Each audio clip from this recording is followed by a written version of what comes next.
So when you believe you need to be healed, when the thought occurs to you, there's something wrong, there's a problem, something has to be fixed, something has to be healed, what does it cause in you?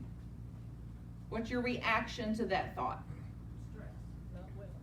Stress, not well. Anxiety. Upset. Anxiety. Panic, anxiety, upset, desperation, despair. You're reading my mail. I am. I'm a mind reader. And guess how I know yours? We're connected.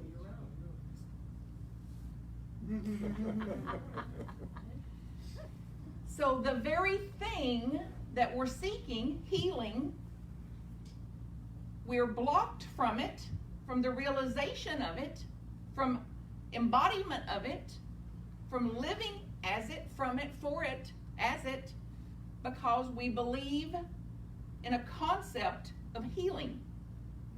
And that it's something out there. It's something to attain, something to have, something to get. Versus living from a place of, I am healed. Always and in all ways healed.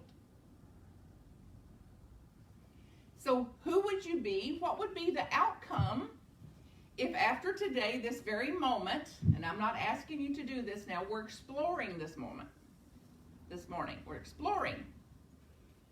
If suddenly now you stopped seeking healing, what would you experience? Peace, wholeness, calmer, joy in my heart, ease in my mind. So what's the implications of this? More time for something else. Yes. Now every time you hear something like this, let's all do a big collective amen. More time for something else. More time for something that interests me. More something relevant to my life. More something that may cause some tail wagging. Instead of, can you believe it? Ain't it awful? And oh, the allure of ain't it awful. Oh, the allure. So lead me not into the temptation of ain't it awful. And scientists have proven this, that the brain, we get chemicals from that awfulizing. We get a high from that. We get a high from being affronted and being offended. So it's addiction. It's an addictive process of the mind. So this spiritual path is not for wimps, not for wusses that says, hey, I've got to somehow develop enough practice. I somehow have got to develop enough tools that I can actually circuit break this thing. That even with the allure to go into the mind, the allure, did you see that look she gave me? She didn't even invite me. Reading your mail again. To say, yes, of course those things happen. Yes, that's a part of humanness. Yes, that's a part of what humanity has been doing since creation. So what humans are doing today is nothing new. There's nothing new under the sun. But oh, we're still so uptight over it. Can you believe they did that? Can you believe they said that? It's like, yes. Yes. And until I include all of that, now you don't have to like it a bit. You sure don't have to love it or condone it. But until it is included, inclusivity, until we actually live in inclusivity, then we're at war with it. We're in conflict with it. Anything we don't include, we're at war with. And then what happens to my holy mission, who I've come here in the world to be? who I was born to be, who I said, send me. I've got relevance there. There's things I want to do there. I want to make a difference there. I want to live a life that represents a holy mission here. I want to leave things here better than I found them. I want to consciously evolve. And what's the possibility of that? What's the potential of that if we stay under the spell of this thing? Because what we looked at earlier was just one little thought of, I need to be healed. Now, this is the power of this mind. The effects of just that one little thought that's not questioned, that's not taken to inquiry, will cause stress, distress, even panic, terror, fright, irritation, confusion. Exponentially then, I'm putting out into the world the very things I claim I don't want in the world. So I am perpetuating the suffering of the 2,000 years prior. If I don't short circuit this and say, hey, I've got to get this thing turned around. So then it's not just a theory that I am healed. That then the work and the spiritual path is about an embodiment of that. So then I am healed. I am healed. Which doesn't deny that something could be going on in the physical. And then the physical is going to do whatever the physical does. It was born from a seed, an idea, a seed, then expands. Have you noticed? And some of us really expand. And then constricts and goes back. We call birth and death. And if we are living a holy mission, it's going to be birth and then a lot of life and then death. Or it's going to be birth and what the hell? And death. And we call it a life. Versus, hey, there's a middle here for most of us. There's a middle here that I get to be a part of co-creating, if you believe what Unity teaches. It says, hey, I have a part of this. So I can either go through it seeking, wanting, needing, shouldn't, offended, confronting, confliction, stressful, and call it a life, or go through with, hey, this is what is. This is nature. This is what nature does. This is what wind does. This is what rain does. This is what water does. This is what human beings do. And the second I don't include it all, I'll be stressed by it again. Then I don't have much of a holy mission other than to be mad and to be affronted and to be offended.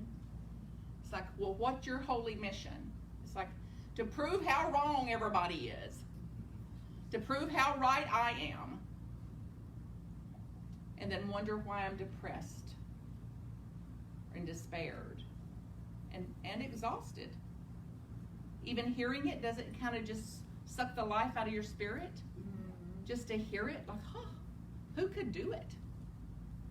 So let's think about then, what's another alternative? So we saw the consequence of thinking, which is basic unity. The thoughts you believe will create its experience. Right? The thoughts you believe. Thoughts that keep thinking become belief systems. Then belief systems becomes personalities and personas and delusion, because we mistake these roles that we're in as who we are. Instead of, no, it's not who I am, it's a role that I'm in. It's very different. And then it says, okay, how can to come out of that? So then imagine then you start to leave today. It's been a wonderful day, beautiful message, beautiful service, lots of hugs. I'm enlivened. Oh, if I was doing any better, I'd be twins. And then you start to leave and there's a flat tire on your car. What's its reaction to that? an honest woman. She said, damn it. Damn it. Now that's how quick. That's how quick. So then did you create the flat tire? We don't even know we have tires till they go flat. When's the last time you thought about a tire? When it goes flat. Exactly. So then the mind will look up on the flat tire and call it what? Bad. A problem. Tragic. Awful. Inconvenient. After all I've done for God. So, what did I just create? Distress. Stress. Because when I name a no thing, a thing, when I name a flat tire something besides the thing it is, then I'm creating an experience of what I just named it. Awful, bad, problem, trouble, inconvenient. This is good news. Now, what would it be like if you actually called a flat tire just what it is? A flat tire. How would you feel in the presence of a flat tire if you called it a flat tire? I wish you could see your faces. Like your tail started wagging again. You're detached from it. You went, it's okay. You look around like, do you have a jack? Do you have AAA? Who here knows about things like this? And then humans would do what is their nature to do, run in and fix it.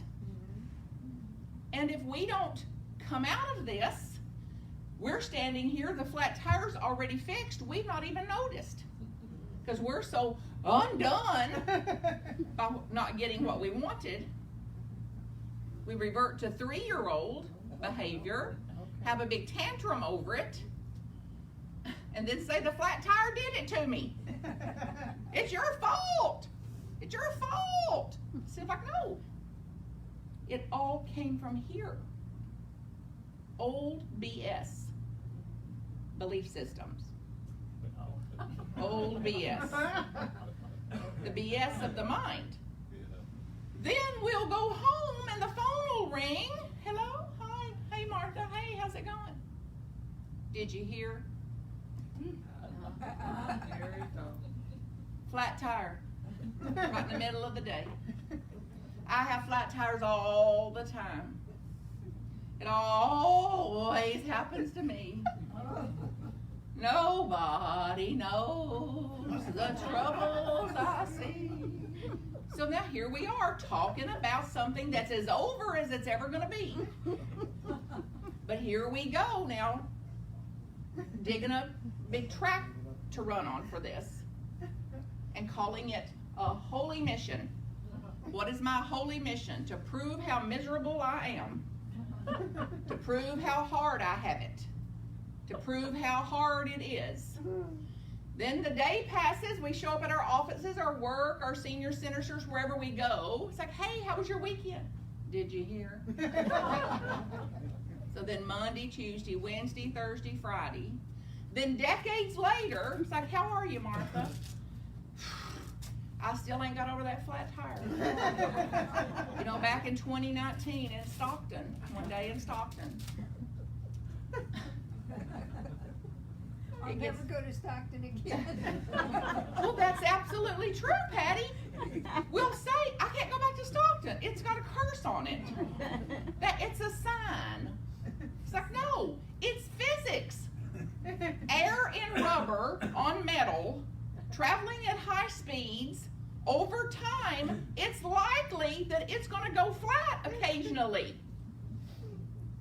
Then we wouldn't be so awful when it goes flat. We'd be in awe that they're all not flat. Now you'll walk out today and just bow down to your tires, probably. Oh, thank you. After all you go through, you're up, you're inflated. Like, what a miracle. So it's a shift from ain't it awful to awe. All full or all filled. All full or all filled. Like 4 inflated tires. It's a good day. And then how would we live our life then? With a little more tail wagging, then the day it goes flat. It happens. Who here can solve this? And if I don't go into that, ain't it awful, the mind, the part of the brain we seldom ever use, and we're the only species with this part of the brain that can think, that has rationale and cognition and innovation and creation, that we seldom ever access because we revert again and again and again and regress again and again and again to the little pea-sized part of our brain that wants to be mad about something. That's animalistic. Not even mammalistic, but dinosauric, reptilian, lizard and snake. Our holy mission, to be more like lizards and snakes. So I'll strike at you, or crawl under a rock, or shut down and freeze over. Fight, flight, freeze. And still living from that. Versus that there's this other part of our brain that's a bit bigger, which is why you'd rather be with your dogs and cats than you had people. Because they live in a mammal-sized brain. They don't bite when a bark will do. They don't harbor things as long. They get over it. They'll wag their tail if you've been out of the room even a second. They're so happy you're back. So they're more enlightened than we are when we live regress like that. Then there's this other part that's waiting, willing, able, equipped for us to exercise it. Say, wait, hey, I can innovate here. I can resource here. What would a sane person do in this situation?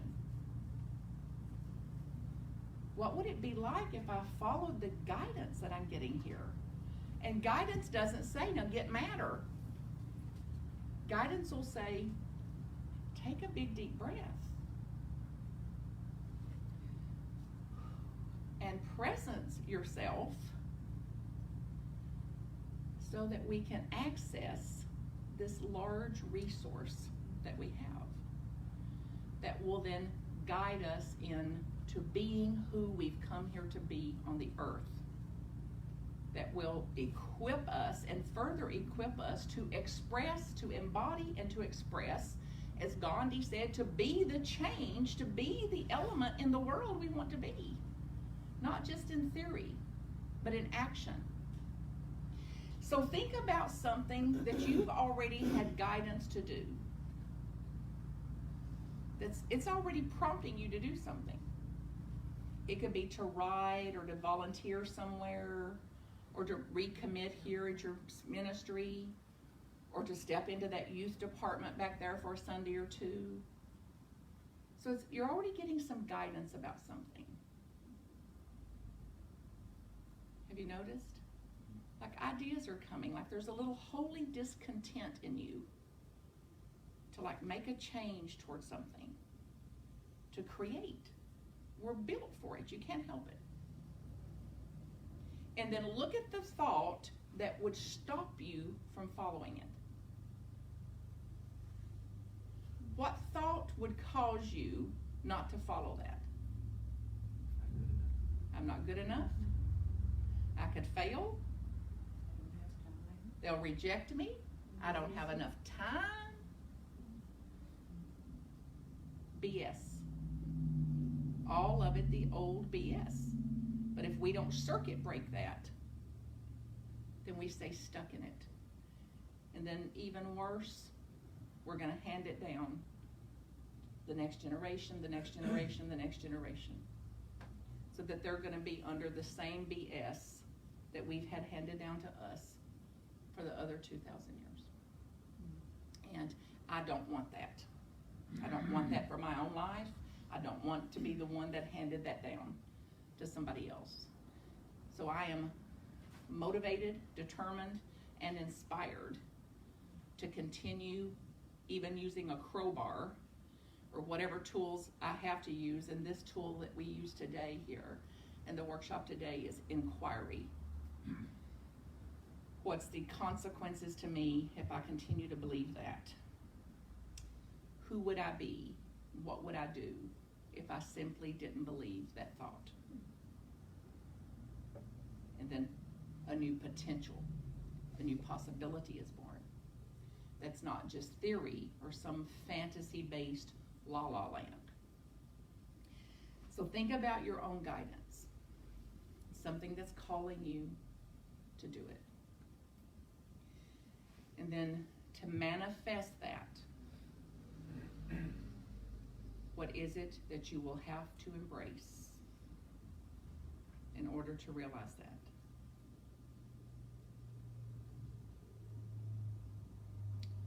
And what will you absolutely have to let go of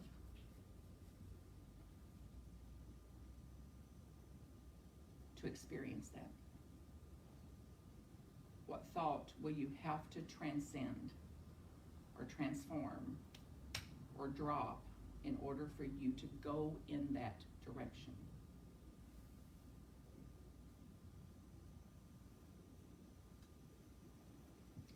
And in order to lead that, in order to move in the direction of your holy mission, in order to go in the direction of this dream that you have or this impulse that you have, what will you have to do more of? What's something that you'll have to do more of to go in that way, to follow that?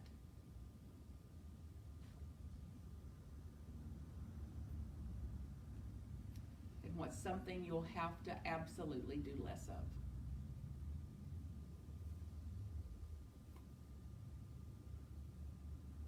In order to realize that.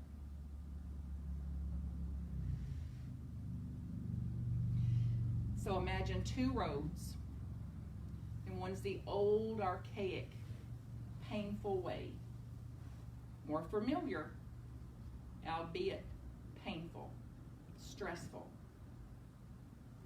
And there's another way, the road less taken, the road less familiar, but one with greater ease, truer, or integrity, one more in alignment with who you've come here to be. So painful, richer, more peaceful. And get a sense of standing there and the allure of this one.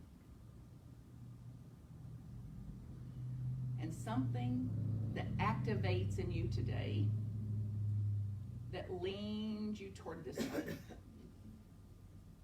will just lean me a little more toward being who I've come here to be. And even with the inertia of this old way, that I've got a tool now and a new idea, I've got a new potential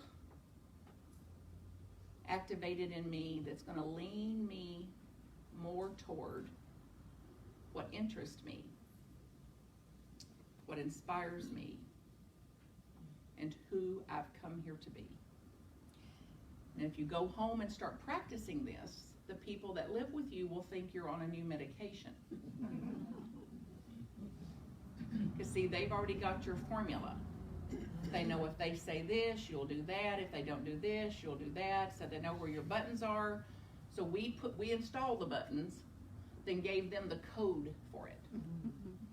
So they'll be pushing and using the codes, and you may not be as reactive anymore because you're living truer to who you've come here to be and truer to a life that interests you, and less appealed by awfulizing, and more appealed by looking for miracles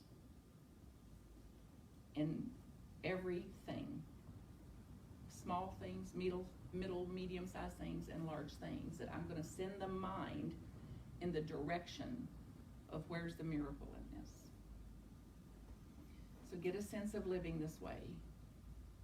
And as we move into meditation then, I want to invite you to begin to get a sense of this in your body. Begin to imagine that this has occurred. That this very moment here in this ministry, Unity of Stockton, in this July day of 2019, you've had a transformation. That you've shed an old skin.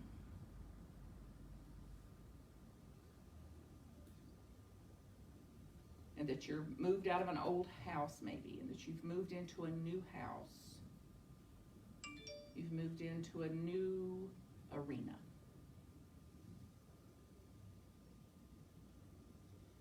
And begin to imagine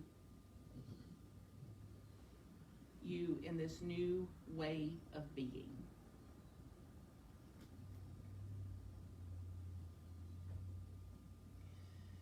And take a big deep breath. And exhale it out through the top of your head. And make sure the crown is open. The top of your head is full and open. And another deep breath, and bring the breath in from the feet, through the bottoms of the feet, and all the way up through the body, and out through the top of the head.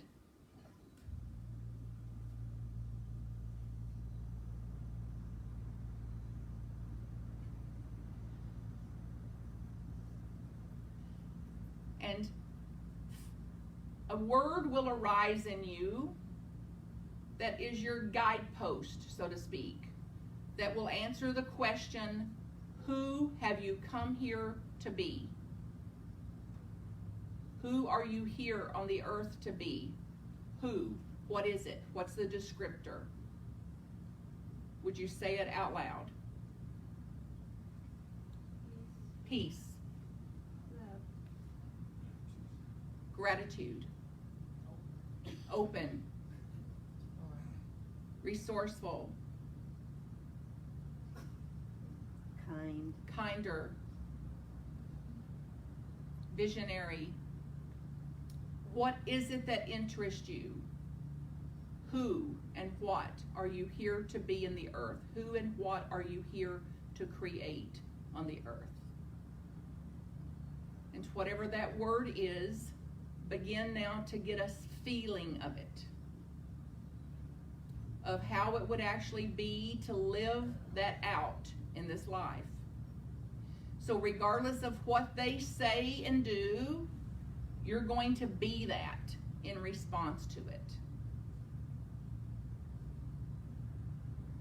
Regardless of the looks on their faces, you're going to be who you've come here to be.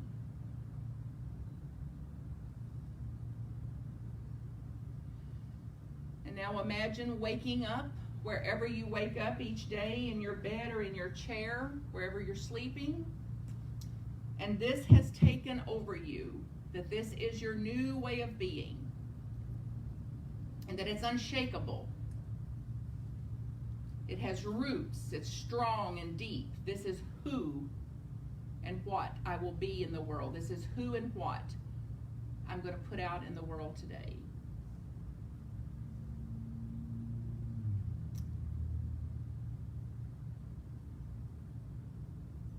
Now start to move around in your house.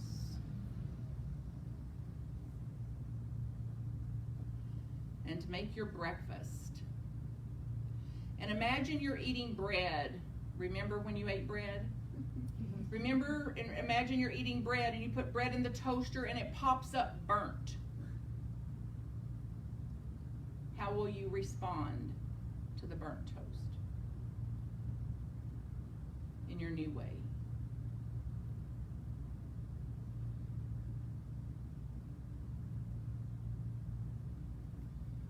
Imagine you're in your car on your way to somewhere and the traffic is not flowing.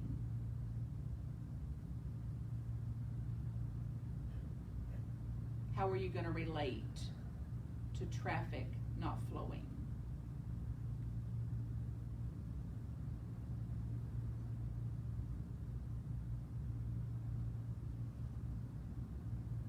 In your new way of being.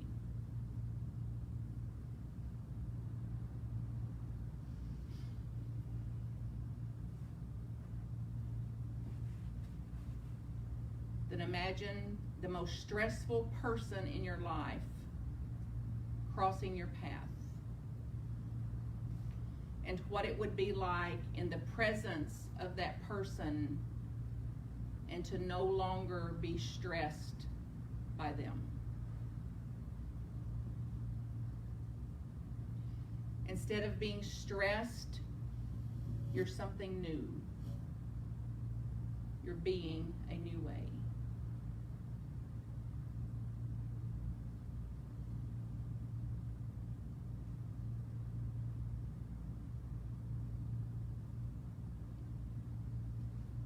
Then imagine getting news that was upsetting. And before today, it would have been normal to be upset over it. And now you're different.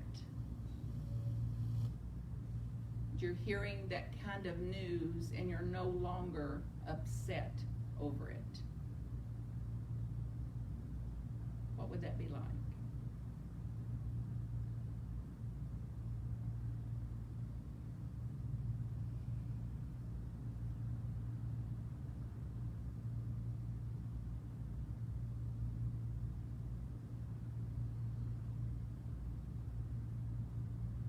What is your holy mission?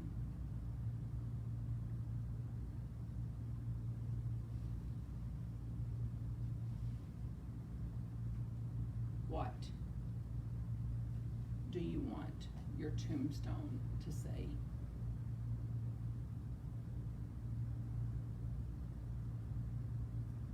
She had dramas, or she had determination.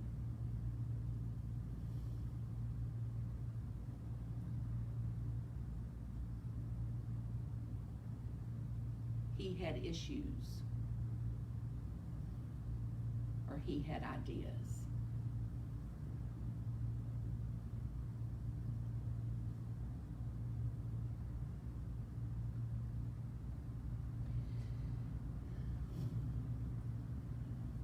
Let's begin again today. So we thank you, living, loving Spirit, for this time of our recreation. We thank you today for atonement, for alignment. We thank you for meditation, the power of visualization, for embodiment, for feelings, for all the powers that we have to transcend and to transform and to renew our minds. And we absolutely step into that today with purpose, with passion, with dedication, devotion, and literally